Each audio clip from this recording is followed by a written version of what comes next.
Thank you, Hillel, and thank you to UN Watch for having me here today, and thank you all for coming. In my work as a journalist reporting on struggles for democracy and freedom around the world, I've met an inspiring array of people. 13 years ago in Zimbabwe, when that country was in the depths of its repression under the dismal regime of Robert Mugabe, I interviewed a blind radio cricket commentator, purportedly the world's first blind sports broadcaster.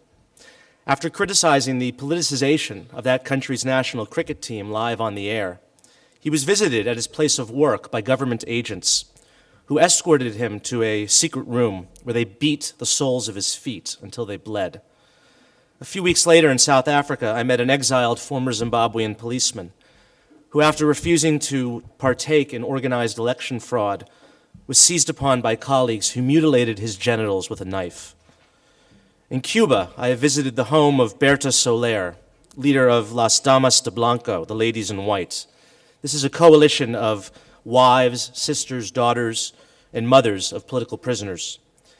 Their peaceful weekly Sunday protests are regularly met with violence by state security agents who drag the women by their hair through the streets. The problem that Cuba has isn't the embargo, she told me. It's the system that's not working. Fidel and Raul just sold a story that's not true, internationally and domestically. That corrupt and oppressive system persists in Cuba, and it is working overtime to maintain an equally unjust system today in Venezuela. Near the demilitarized zone, which divides North and South Korea, under dead of night and withstanding sub-zero temperatures, I joined a group of North Korean defectors in launching giant hot air balloons that carried thousands of pro-democracy leaflets and a giant poster for the comedic film The Interview over the border into the world's most repressive state. Pyongyang has called these people who organize such covert launches human scum and promised to physically eliminate them.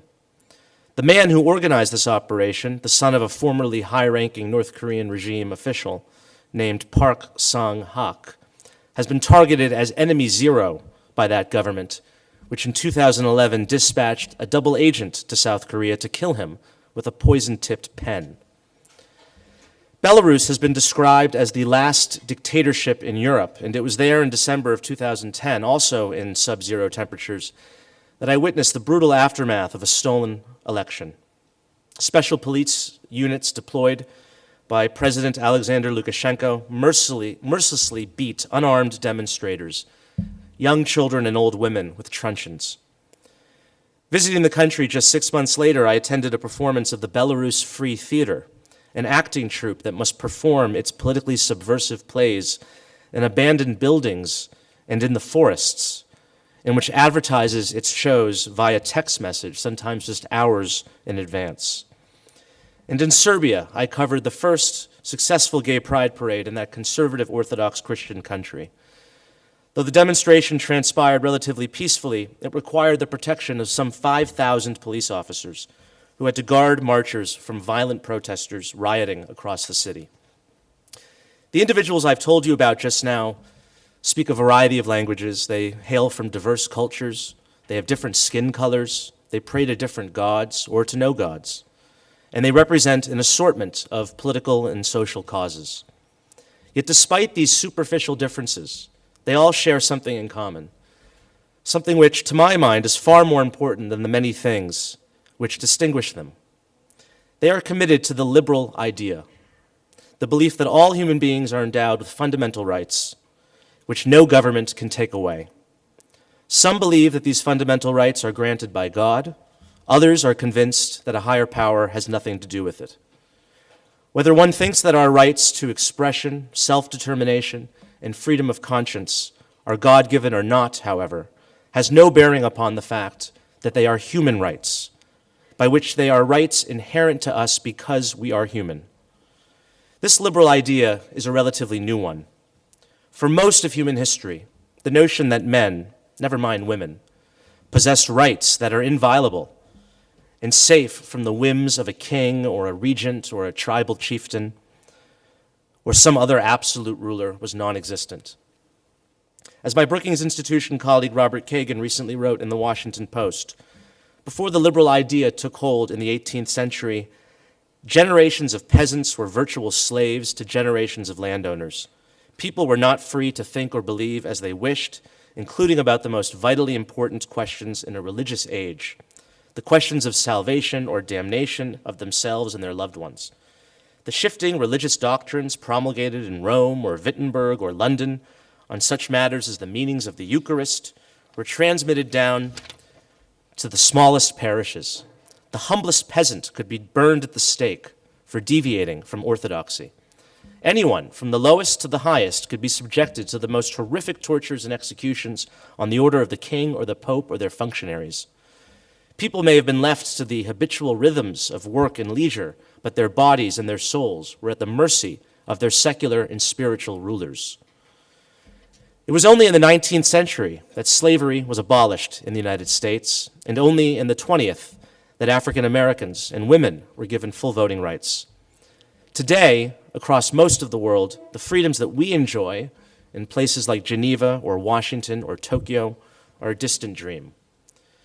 The liberal idea is a precious idea, and it is under threat from all sides like at no time since the Cold War, when Europe was divided into free and unfree halves, and international communism posed an ideological and systemic challenge to liberal democracy. Though the global conflicts between the communist and non-communist worlds may have brought us on more than one occasion to the brink of nuclear Armageddon, I believe that the struggle to protect and expand the liberal idea today will be more difficult over the coming century than it was in the last. Today, the rulers of countries that used to be communist, like Russia, or ones that are nominally communist, like China, have shorn the failed economic model of the command economy. Yet they maintain and they regularly enhance authoritarian political practices. They offer a seemingly attractive bargain to not only their own citizens, but to those around the world, which is surrender some of your democratic freedoms in exchange for political stability, economic growth, and cultural cohesion. The leading state exponent of this new ideology of authoritarianism is China, which is using its economic prowess to harness technology in troubling and frankly Orwellian ways.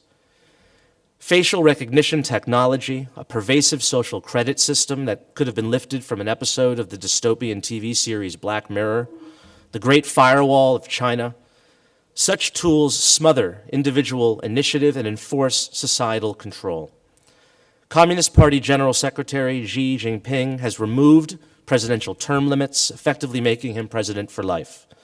With its Belt and Road Economic Development Program, Beijing is flexing its muscles around the world and gaining political influence in regions traditionally hostile to its wiles, like Europe. According to the U.S. State Department, anywhere from 800,000 to 2 million Muslim Uyghur citizens are languishing in re-education camps, concentration camps today in China. Now, if China were just a giant Switzerland, we would have no reason for its rise. But it's not, unfortunately, and in its current form, China presents a threat to the liberal world order and the liberal idea. Repressing their citizens at home, authoritarian states like China are using their long reach to attack critics abroad. In some cases, like Russia's poisoning of the ex-spy Sergei Skripal on British soil last year, the tactics are audacious and deadly. Since publishing a paper 2 years ago documenting the extent of Chinese political influence in New Zealand, the academic Anne-Marie Brady has had her home and her office broken into, her car damaged, and she has received threatening letters, emails, and phone calls. "It is meant to scare me," she recently told the Guardian newspaper, "to cause mental illness or inhibit the kinds of things I write on, to silence me. So I win by not being afraid." The individuals whom we will hear from today are similarly not afraid. Many of them have served time in prison for expressing their political beliefs or engaging in the sorts of peaceful, democratic activism which those of us who live in open societies take for granted. We are honored to be joined by the family of Raif Badawi, a Saudi advocate for freedom. After creating a website and discussion forum called Free Saudi Liberals, he was convicted by his country's government of, quote, violating Islamic values and propagating liberal thought. Originally, the Saudi regime recommended Raif be tried for apostasy, which is a crime punishable by death, merely because he liked a Facebook page which stated that Muslims, Jews, Christians, and atheists are all equal. Raif's plight is especially meaningful to me. We are the same age, and propagating liberal thought is basically what I do for a living. Yet for Raif, it brought upon hundreds of lashes and a prison sentence. At the age of 7, Nimco Ali was subjected to the barbaric practice of female genital mutilation. This non-medical procedure affects an estimated 3 million girls every year around the world. It is gruesome and misogynistic.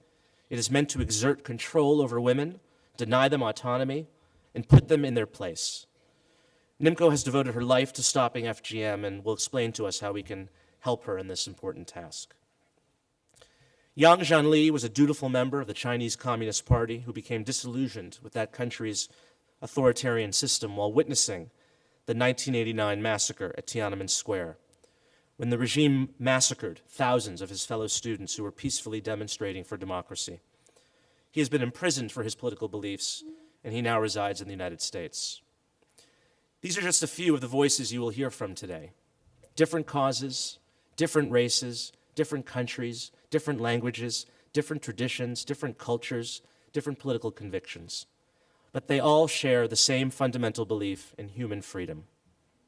Don't let anyone tell you that certain cultures are immune to democracy or individual rights or the liberal idea. The best argument against that hidebound prejudice are the testimonies that you will hear today. Indeed, if there's one message I wish for you to glean from today's discussions, it is an acknowledgement of the universality of human rights, which is really just an expression of the universality of the human experience. Across the world, and especially in the West, we are seeing a rise in what's commonly referred to as identity politics. This is the belief that one's identity, whether racial, religious, national, sexual, gender, is the key determinant in one's life. Identity politics has the tendency to create unbridgeable divisions between people, emphasizing superficial differences over universal similarities.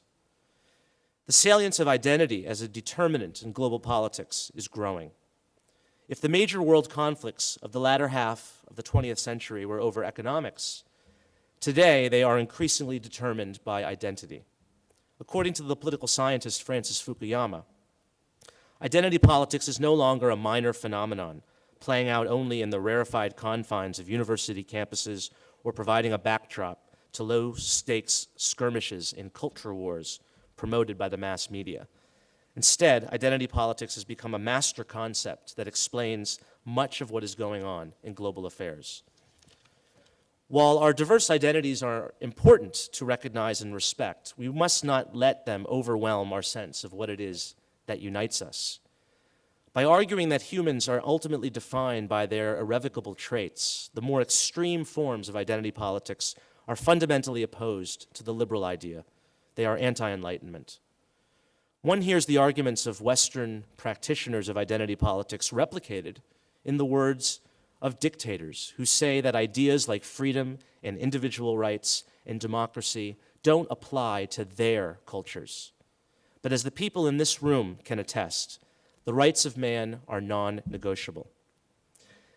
It is often said that a society should be judged by how it treats its most vulnerable members, the aged, the infirm, the poor. The same metric applies to a world order beset by various forms of dictatorship. How do we treat the most vulnerable people in the most vulnerable states?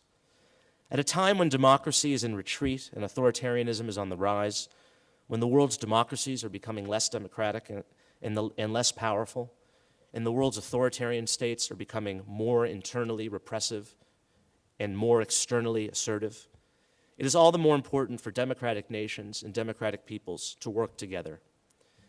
That is what we are all doing here today.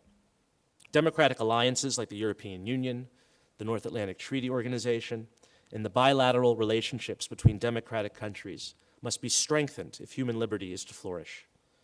Leaders of democratic countries must support these alliances and institutions and speak out forthrightly in defense of liberal values wherever and whenever they are under attack. With great freedom comes great responsibility. As a citizen of a free country who has been provided with a public platform, I believe it is my responsibility to speak out when the fundamental rights of my fellow human beings are being repressed, especially when those fellow human beings are denied the right to speak for themselves. Freedom of expression is the most fundamental right of a liberal society, the right upon which all other freedoms are contingent. The founders of my country, the United States, understood its centrality, which was why they enshrined it as the First Amendment to our Constitution. Those of us who live in free societies are incredibly lucky to have this right. Most of the world's population does not. Earlier this month in Washington, where I live and work, I listened to a speech from the President of Estonia, Kirchick. Hers is a small country in Eastern Europe, which for decades was occupied by the Soviet Union. Today, it is a dynamic, open, tech-savvy liberal democracy which tops global rankings for democratic participation, transparency, female participation, and other leading indicators of social advancement. Reflecting on a previous visit to the U.S. Capitol, she recalled walking along the National Mall, the Grand Plaza in downtown Washington, where our monuments to presidents and war memorials are located. She recalled reading the thoughts displayed on the walls of these monuments, and then I told myself, this is the place you have to always remember should life bring you among the decision makers in politics. Some of you in this room are among those decision makers. Others certainly will be in the future. I hope that you take the time to listen and learn from the brave men and women who will be speaking with us today.